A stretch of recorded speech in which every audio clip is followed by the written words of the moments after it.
The Pegasus. The Pegasus is more of an intermediate advanced move. We're starting to get into behind the back holds on the pole. So this is a move I would be very cautious about.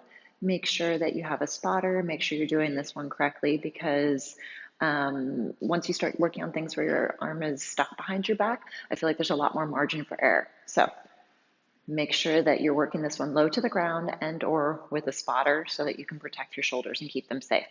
So this one, we're going to take it from a brass monkey.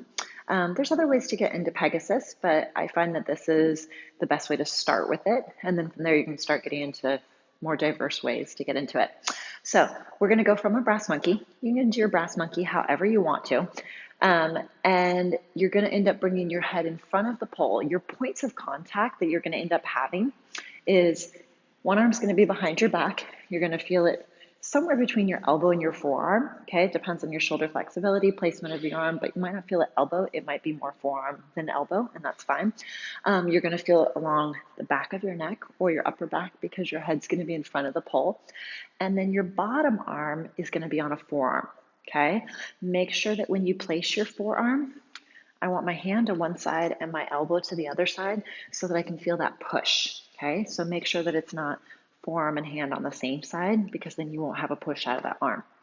The other thing I find is that oftentimes people forget to push out of the shoulder. So this bottom arm, don't just place it on the pole. Make sure you're actually engaging and pushing out of this bottom shoulder. So from your brass monkey, you can get into it however you want. You can kick up, you can drop down, you can shoulder mount, you can press, whichever. This bottom arm's going to bend, so we don't need to have a whole lot of height. Okay, so let's look at where everything's going to go from that brass monkey. I'm going to just kick up into it and just kind of go through the upper body points of contact that we're looking for. Okay. Okay, first thing is my inside arm needs to snake through to the front and hook.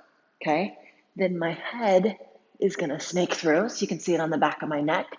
My bottom hand is going to slide and then sink to that forearm.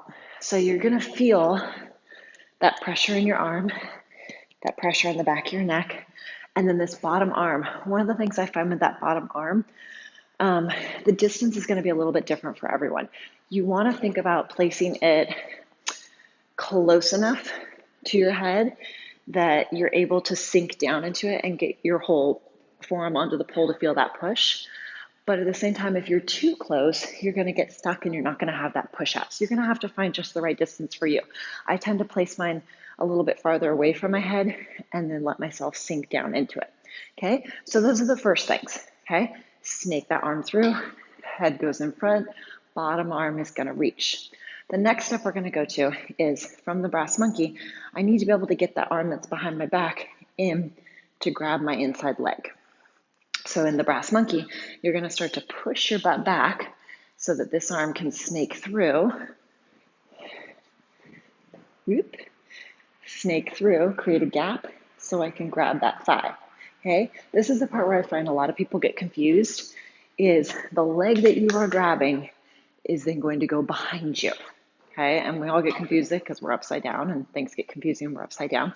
That leg is in front of the pole, but once I grab, it's going to extend back. Okay, so let's look at it from a little bit higher up. I'm going to put it on spin so you can kind of see it from all different angles.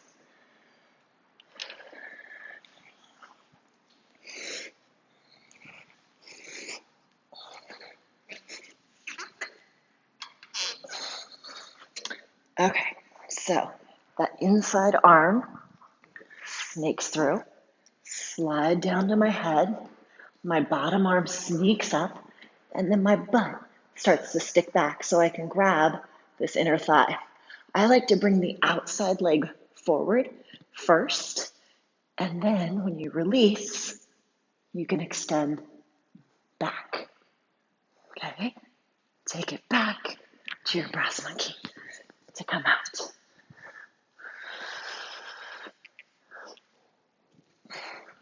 So be very careful about the exit on this. I returned to the brass monkey and then slid down to release.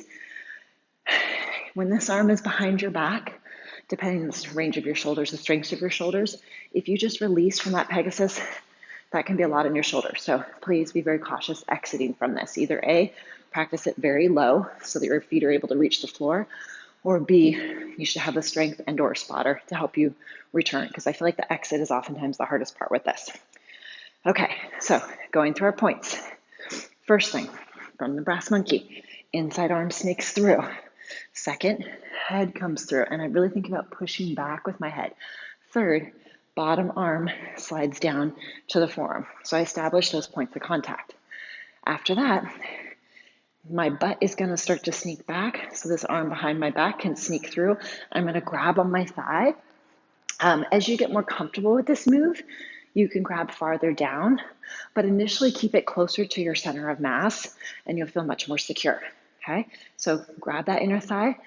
The outside leg is going to come forward towards your face, and then you can release that inside leg and extend it back.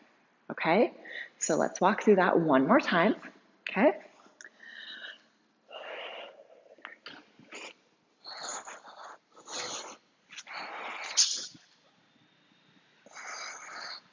So, brass monkey, however you want to get into it.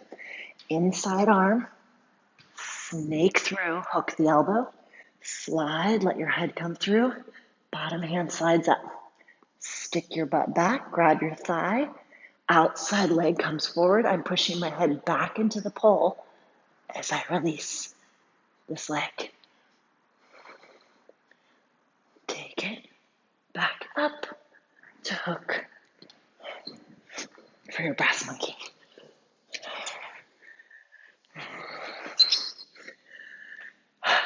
And that's the Pegasus.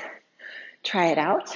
Like I said, please be very cautious because of that arm behind your back. Make sure you practice it low and or with a spotter to make sure that you're not overly straining your shoulders. Let me know if you have any questions. Please feel free to leave them in the comments below. If you have any requests for future tutorials, I'd love to hear those too. You can leave those in the comments below as well. Thank you so much for watching. If you enjoyed this video, please share it with a friend and subscribe to my YouTube channel so I can continue to bring you more tutorials. Thank you.